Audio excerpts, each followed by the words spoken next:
And thank you very much for joining us here on, what do you call it? State of play. State of play. Yes. What is the state of play in the NPP as we speak tonight?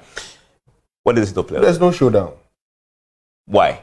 No, there's no showdown. I think But the showdown is tomorrow. No. I mean, It's starting from tomorrow in the evening. No. They move it to Saturday. No. There will be no showdown. Because There will be no showdown. Why wouldn't there be any showdown? I mean, I think that around this time, it's obvious what the NPP's choice will be. So that's it. But the showdown was not just about choice. Oh, you want to give somebody a showdown? So when you were going walking, it was just to do what, an election or win an election? No. The showdown was primarily to make sure that the election is fair and that the proper person is selected. And all Democrats will accept the election. Now, okay, but if there is any hint of irregularity, the showdown was also to clearly send a signal that you're going to have it easy. You're not just going to walk in the park and you just get away. No. Look tomorrow. Whatever is going to happen, there won't be any, on Saturday, I don't think anything is going to... See, what is going to happen is such that by the time the delegates finish voting, the NPP would have made it very clear who they want to choose. And so, on that note, when you decide to give a showdown by trying to mar the process, you're the other one going to lose. Unless somebody wants to leave the NPP. But apart from that, nobody really would, But that's the thing. That's the thing you've touched on. There have been rumors that Kennedy Agyapong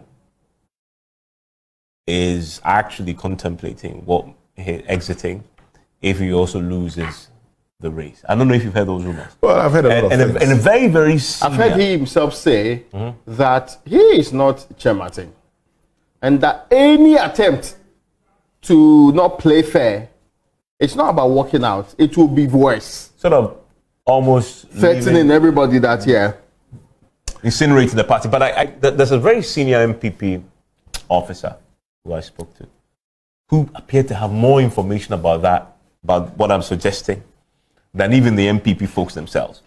And that individual, his level in the NDC and his ability to secure and procure information for the purposes of political advantage is one that you can't dismiss. But let's come back to reality. The reality is that they have a poll. They have a poll on Saturday, a decision we made. You say there's no showdown. Oh, no. Because you think there's a foregone conclusion. No, it's done. I mean, the NPP, look. No, I agree. The NPP is the only thing we could come out later and have a discussion about is performance. Is this what we margin of victory and all of that. So we can come and say, oh, this person did well. So you probably would look out for Francis Adainimo and say, is he going to get up to say 2%? No, I'm not looking for that number. It's Kennedy Agyapong that wants to know. But that's the question we're asking tonight. No, but I also want to... Can Kennedy Agyapong... Before that, I also want to see whether Wata can get at least... What I mean is workaholic Akoto tops all. Yeah. Can get about 5% of the vote. If he does get 5% of the vote, that would mean that he's done well. And, if Wata gets 5%, he's done well. If he gets 5%... In what realm that's about 10,000 votes. That's a lot. Yeah, but 5%... 10,000 votes is a lot. So 10,000 votes for the man would be... So you expect him to be third? Oh, I expect him to be third. I don't expect him to be last. I expect Francis Adainimo to be last. Especially when Francis Adainimo was the last person. Francis Adainimo should be last. I don't expect Wata to be last. And so when it happens like that, you're expecting... but if Kennedy Agyapong is able to pull, say, 30% of the votes, then you say, oh, wow, he's done well. Yeah.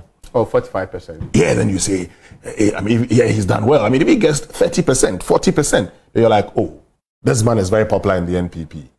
But if he doesn't get any, say, 15%, 10%, oh, that's it. So today we got the results from the US branch elections, right? And the results from there say Dr. Mahmoud Bawumia got 77.04%. And he took home 208 votes.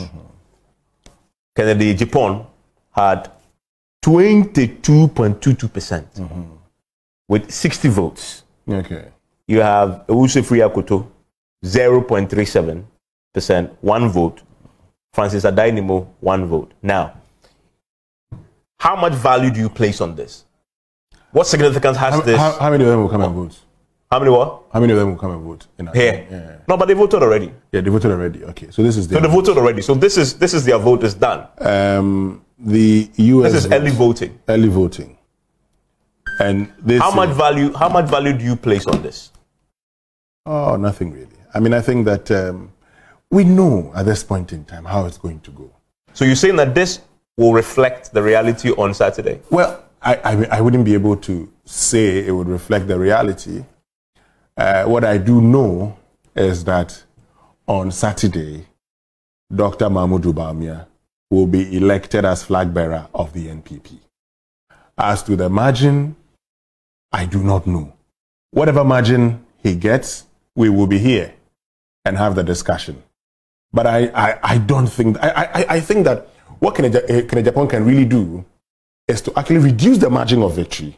Yeah. And so show that Dr. Bawumia is not as popular as people say. But here's the thing for me. This is what I read into this NPP US elections. And they've already voted. So this is the first indication of the delegate vote. Of course, not within the jurisdiction. Have bandwagon effect on the rest. Possible. Yes. But here's the thing.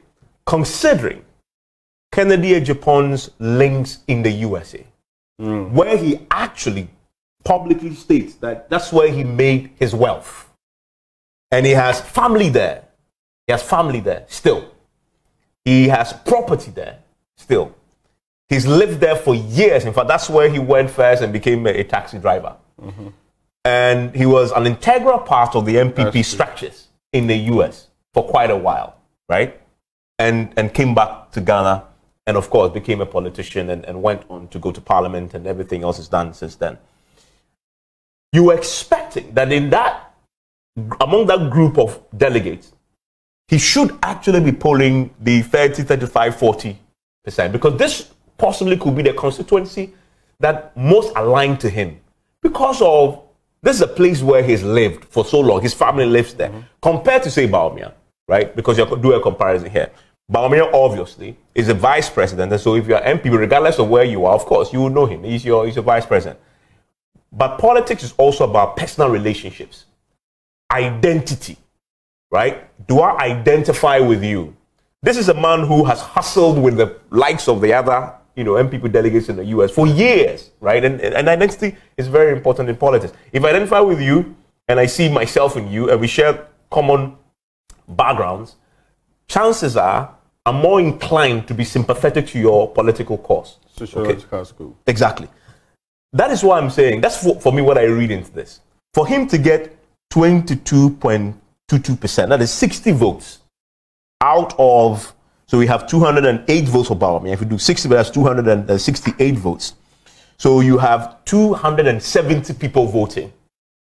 And then he got 60 out of that in a constituency, and I'm looking at the US as a constituency, where he has people who should identify with him because he had hustled with them and done the things that typically an MP, a Ghanaian who has gone there to go and vote will do. I think it signals, possibly, that Bawumia, it points to Bawumia's popularity more among the delegates for me. It says more about Bawumia's popularity. And that is where I guess I come back to his point. Many have said that Kennedy Agyapong is very popular among the grassroots in Ghana, right? Because he's speaking their minds. He's saying things that nobody else can say. And, he's trying to echo their sentiments. Will this mean for the people who are in Ghana, who believe that he is also, of course, a mouthpiece of the grassroots, would they look at this and believe, as you say, the bandwagon theory?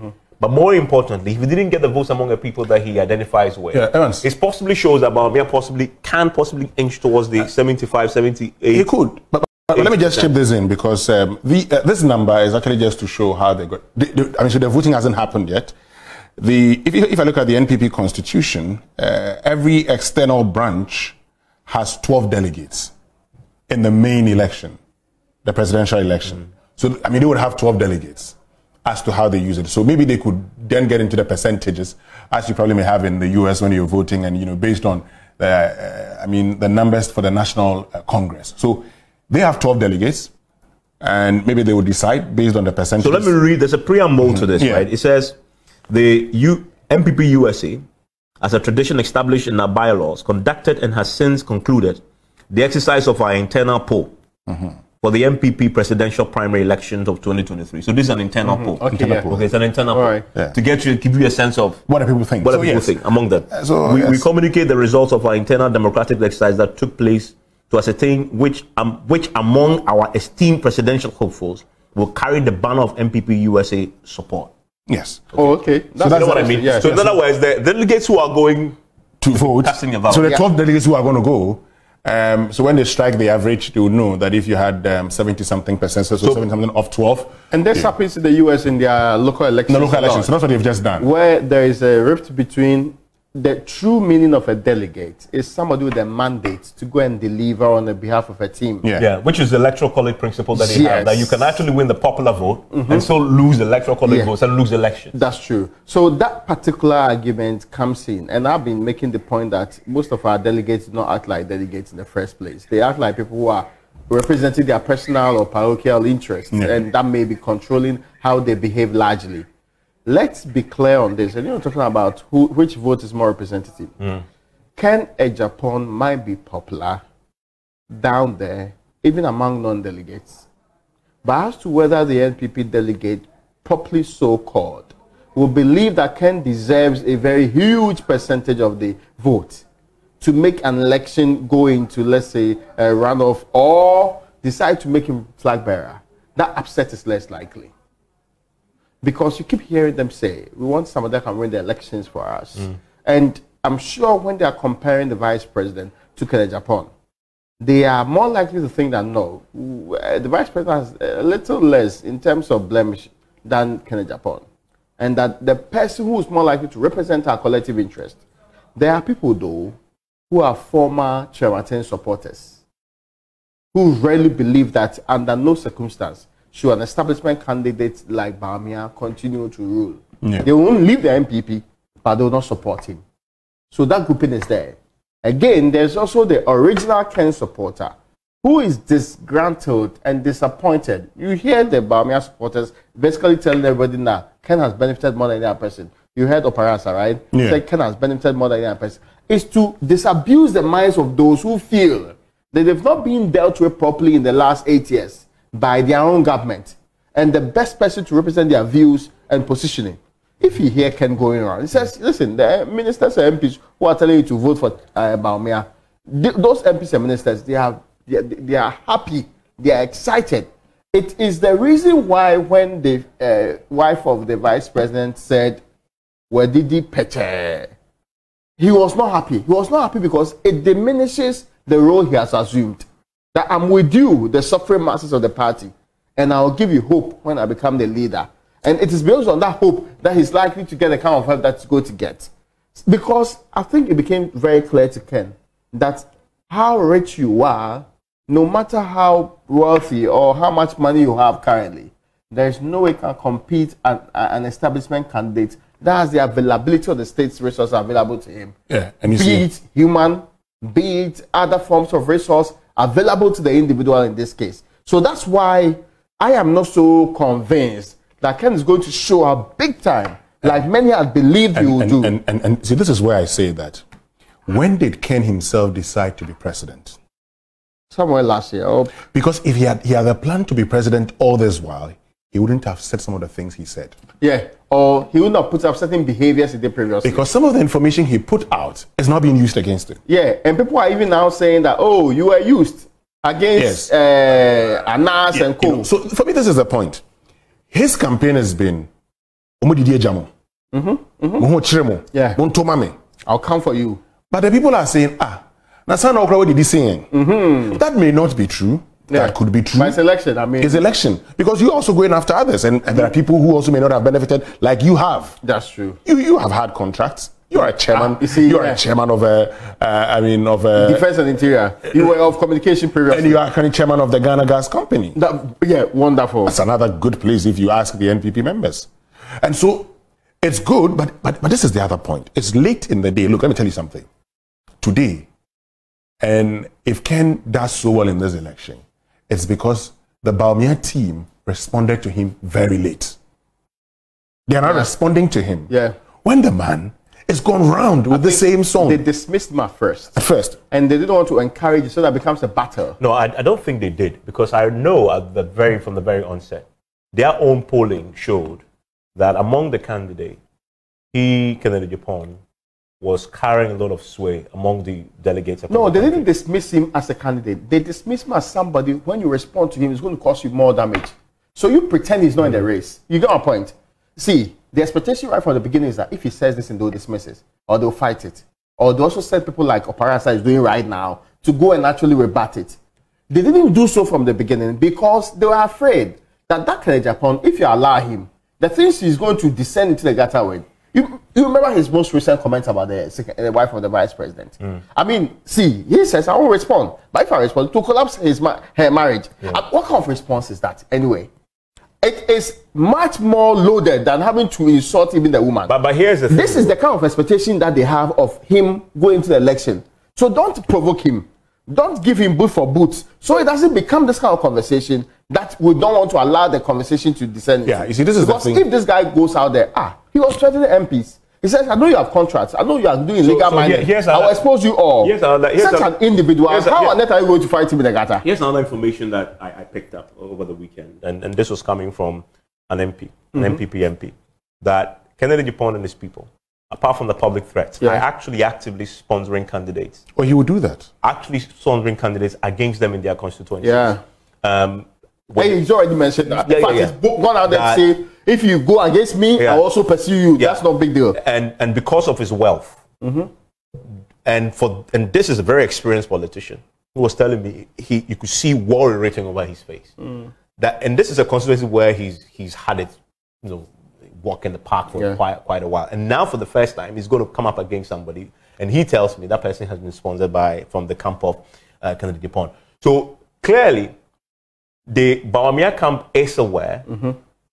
It's not stopping these MPs from still backing Bawumia anyway. Because they know that, of course, supporting Kennedy Agyapong is not a viable He isn't going position. So no, it's not going anywhere. It's not viable, right? So you still want to, because again, you're talking about the future. Yeah. You want to be in a position where the future of there's a vote on Saturday about who leads the NPP into the 2024 elections. But I submit that this is actually a vote about defining who takes control over the NPP, like Nanado has over the last 10 or so years, even more than that.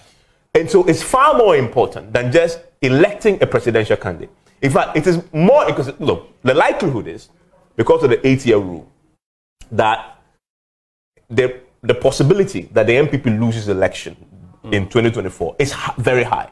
In fact, it is more likely that they lose than they win because of the history. Okay, of course, we throw in the unknown variable of having a John Mahama who, for the first time, is coming back, having served the first time. It's not a variable we don't know. But the history says they're more likely to lose than win. Okay, if that is the case, if you're going by the history, then this election is not about who leads you necessarily to 2024. It's about who actually controls the party after Nanado is gone. And if that's the case, if you read it like that, you will be actually committing political suicide. If you go into the camp of Kennedy Agyapong. But you see, Evans, this is the other point. I am surprised the number of people who have called me and have asked me, will Ken win? I want him to win. Now, these are people that ordinarily you would never expect to be concerned about our politics. You're right. But they actually want to see Ken win. And that's what tells me that, look, let me be very honest with you. If Ken had known, and I want to suggest that he probably didn't plan wanting to be president earlier. That's true. Because if he had known he wanted to be president, he would have done things differently. Because, look, people seem to like him. He appears more viable now than ever. Right, than anybody else. Look, if this election were open to Ghanaians, within the NPP, would have been dangerous. Would have been dangerous. If this election were open to all card-bearing members of the NPP, he would have done it with Donald Trump. I tell you. Nobody would have been able to beat him. You know, I was saying earlier that financial crisis, big-time crisis, like COVID and its related financial crisis we've gone to, they throw up very, very, very unlikely candidates, very strange candidates. And the most recent examples are the ones I said about the UK having Boris Johnson and the US having Donald Trump. They may not last, but a certain anger within a certain grouping springs up. But see, those people, their structures are more democratic than we have. Even though we are trying to head in that direction, the tendency that you being a mere card-bearing member is likely to vote in the election is high. And that the other factors can actually pull you out.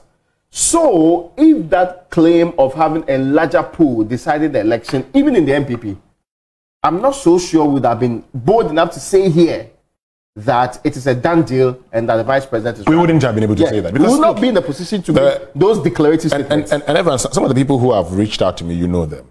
These are people who ordinarily are not interested in politics. Like, you're right. But they say, oh, okay, oh, and they're like, I think it's because of his utterance, but for that he would have known. He's a businessman. My commander-in-chief at home traveled to the north and was in the same hotel as Kennedy Agyapong and came back. Wow, is he that popular? Yeah. He was very popular. He says when he entered the community before he came into the place, the hotel, the crowd that was following him, the entire hotel came to a standstill. Everybody, including very senior members of her own team, were marveling at this man who we all know has a history of violence, right? Encouraging violence. Yes. And should be nowhere near aspiring to be president. He has no business in parliament, myself think so. Yeah. Absolutely. But you see, this is the point. And yet, these so-called right-thinking members of society actually look at him with admiration. Yeah, because you see, this is the guy. I know a businessman, I know a businessman who says, listen, I've listened to all of these candidates. None of them understand business than the guy. Oh, yes. And because of the kind of disappointed he has had over the period with taxes and all of that, his view is that this guy would understand we business people than the rest of the people. I don't know what they have done, but I understand that Kennedy Agyapong understands the business community more. Look. And he's driving on that. He's pushing it. His own commentary suggests those things. I am telling you that if Ken had known, based on what he did in the past, I want to infer that he didn't know he was going to contest for the presidency. He was just testing the water. Yeah. But what it was like an outburst. That if you don't want to get them away, I will show you. Yeah. But you see, if he had known, because Ken was the one who stood by Akufo-Addo more than anybody else. Yeah. Ken was the one who fought Alan Chamanting and his people. That's true. During those times, those days, he was moving from constituency to in those days, Alan was contesting Akufo-Addo. So if Ken, within that time, had, for instance, suggested, or even once to Akufo-Addo, that he wanted to be president, I'm sure Akufo-Addo would have probably said, oh, okay, and they could have actually played along, and because Ken could have played ball with it, with the Akufo-Addo team. Unfortunately, he may not have known. Along the line, he feels he wants to be president, and this may not have worked for him. But this is the point I want to make. Look, the NPP, again, if you speak to a lot of the NPP, some of the MPs, they say, if we don't take a northerner, and I'm coming to that point, if we don't take a northerner, they say we are an Akan party, so we're taking a northerner. Now that Bamia is coming to the fray, he seems to be very popular, let us vote for him. So Bamia has the support also because of where he comes from, and you can never dispute that in politics. Yeah. If he goes and does not win, and does not lose honorably, and he loses miserably, people like Kennedy Agyapong, depending on how they conduct themselves post this election, can actually stage a comeback. And by then, if he actually serves the party, continues to be in the party, buys the vehicles he's been buying for the party for the election, he'll be a force to reckon with. And continue with that kind of speech. Yes. That kind of speech, if he continues. Now, if the NPP loses, he would have some funds to be able to go around. Because let's be quite clear, even President Akufo-Addo, you recall the accusations of arrogance and all the things that he was tagged with. Yeah. But the man, remember, he ran up to the election, went around the country, was eating with people, was engaging them, was drinking the calipo. It reached a point, it became quite clear to many people that no, please, this is not the man that you are described to us for the last whichever period that you are using. So people changing their minds about candidates is very possible. Yeah. Let me and look at how he's changing now. The man can look to your face and say, no, I'm not going to engage in any insults. This is Kennedy Agyapong.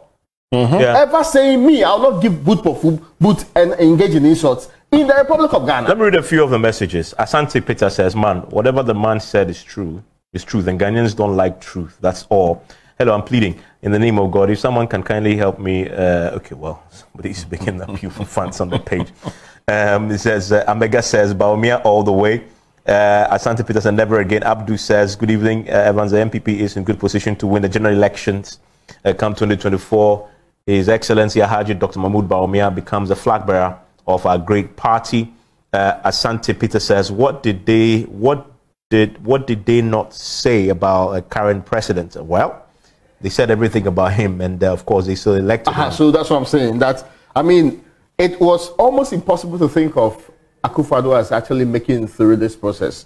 There's Philip Kwa who says we can have a chance in 2028, as you mentioned. If the NPP loses this election, and look, what is going to happen is that we all know populism sells. Let's not dismiss that. And it's the reason. Look, it's the reason today. I mean, I said, sometimes you hang out. Sometimes you sit down and we sit in mini parliaments, and you're listening to what the boys say. They go like, "Chaleba Ken Mupa dear." 2020, so you lose this time. I can't Bob some of the NPP boys will tell you if they lose and he comes back, if he doesn't leave the party. If he doesn't leave the party. That's the most important point. You see, look. You don't think he will? I don't know. I mean, he may decide to leave. But if he says, based on what he's doing, by fielding candidates against others, it tells me one thing: he may not want to leave. Yeah, because the investment will be huge. Because the investment will be huge. No, and I tell you one thing. But if I'm going down, I'm going to leave in my wake significant enough distraction to the people that I don't want, so that I can come back and so they can come back and negotiate with me. Yeah. If I destroy you, I'm doing that so you come back and negotiate with me. And the next time you come back and negotiate, and you see, look, politics, a lot of things would happen. What if Ken supports Alan Chamante's departure because he thinks that if the NPP loses in 2024, if Alan still remains with the NPP in 2028, he will be a threat to him? What if? Have you considered that? Yeah, but that's going to be the most viable alternative to he pursuing that, both accounts, both with the same... He will support your leaving. And in fact, if you've heard him go around, right, he supports Chair Martin in many forms. Yes. He said they were a foil to him. He says that if they treat him like they treated Chair Martin... We are asking the question, who really benefits from Alan Chair Martin's exit? Ken. Okay. Yeah, it's true, because you watch how the dynamics will play out, and the people are actually up in this election. And going forward, maybe I should give you some of the other messages. This one says, Honorable Ken is the man for the job. Frank, to me, no doubt. No Ken, no vote. This is Jackie's scheme. I don't know. But Larry's Frimpong so I strongly think Ken is the man to help the NPP break the 8.